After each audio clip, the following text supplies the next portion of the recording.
The Ghost of Bryant's Gap by Greg Champe.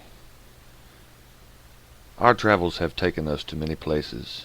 Tonto and I have been through lush meadows, over mountains, and across rushing rivers in pursuit of justice.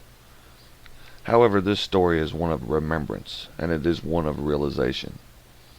Of all the places in Texas, Bryant's Gap, for me, was the most unwelcome, and rightly so. My brother Dan and I were in pursuit of one Butch Cavendish on one hot and blustery day. We had ridden hard, chasing this bandit and his gang, and we were closer to him than we had first thought. As we eased through the narrow passage of the canyon, we could not have known that we were riding to our fate.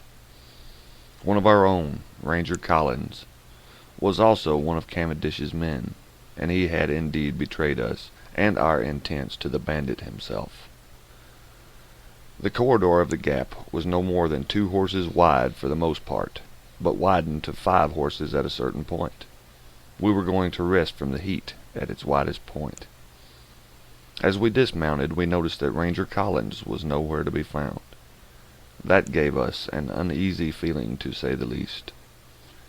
It wasn't until we heard a small rock fall down from the cliffs above ahead of us that things started to add up. But we were too late. The first shot rang out like a stick of dynamite in that confined spot, and then soon blasts were all around. We were like fish in a barrel. One by one, each ranger fell to the ground. My brother and I were the last to fall. I made it to him to try to comfort and help him, but I too was severely wounded in the ambush. Just before everything went black, I caught a glimpse of Ranger Collins walking through the fallen rangers and kicking their boots to make sure they were dead. The rest of the story is very well known.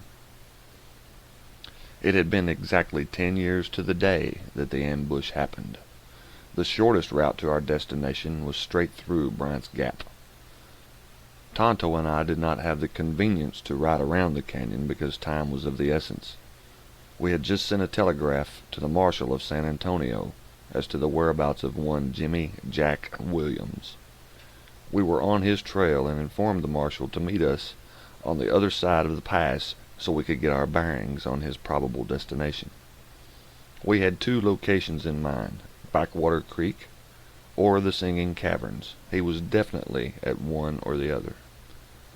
As Tonto and I entered the mouth of the gap, an overwhelming sense of dread came over me. I had not been there in 10 years. What was I to expect? Were the graves that Tonto dug still there? Many thoughts entered my mind. The way through seemed more narrow than I remembered it. The walls of the canyon seemed to be squeezing the life out of me once again. I was having a little trouble breathing, and the sun was just as hot as it was that fateful day. It seemed as though I was sweating silver bullets. As we approached the 5-horse wide area, I asked Tonto to halt and allow me to go in first. Silver and I slowly walked into the area. One by one, 6 graves came into view. Glints on the ground from the sunlight revealed themselves to be brass cartridge casings from that fateful day. The walls of the canyon have somehow eerily preserved the scene.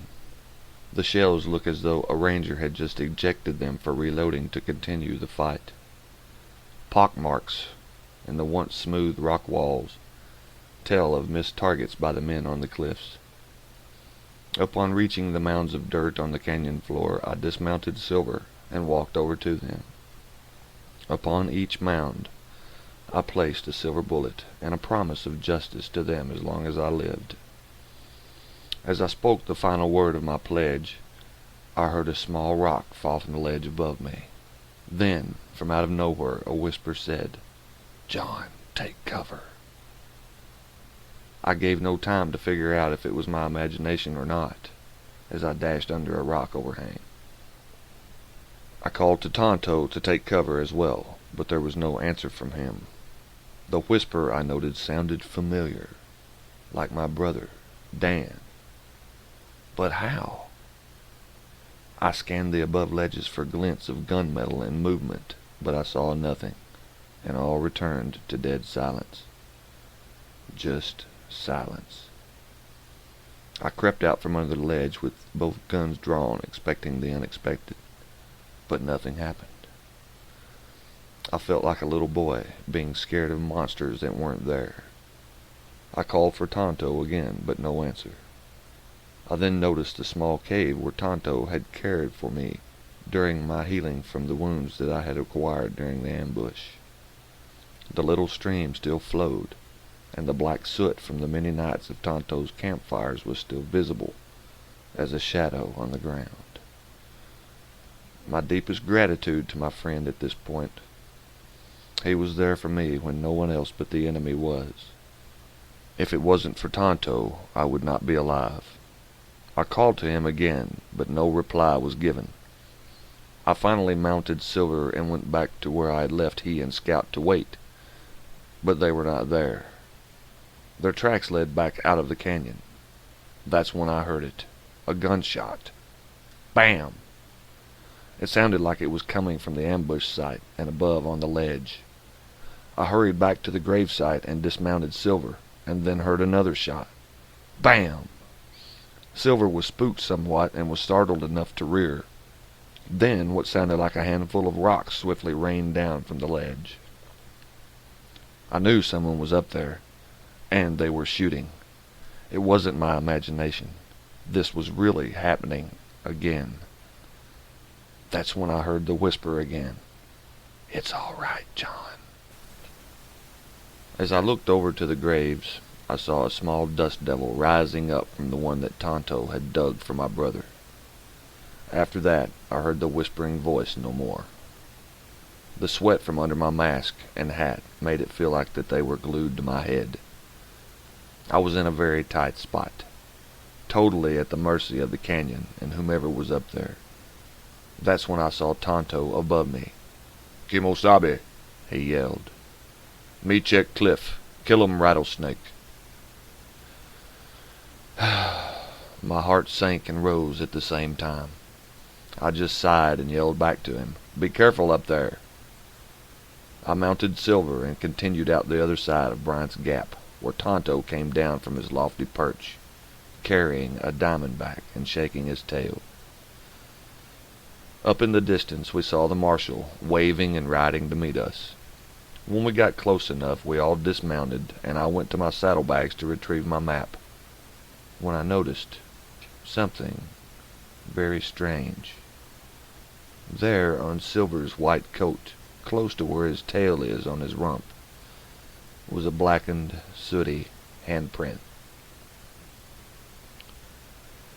I know that bad things happen to good people because of bad people. I am living proof. But I also know that your past and your fears only have as much power over you as you give them. Who you were doesn't define who you are. Who you become as a result is all that matters, and there are unseen guides along the way. Of this fact I am quite certain. The end.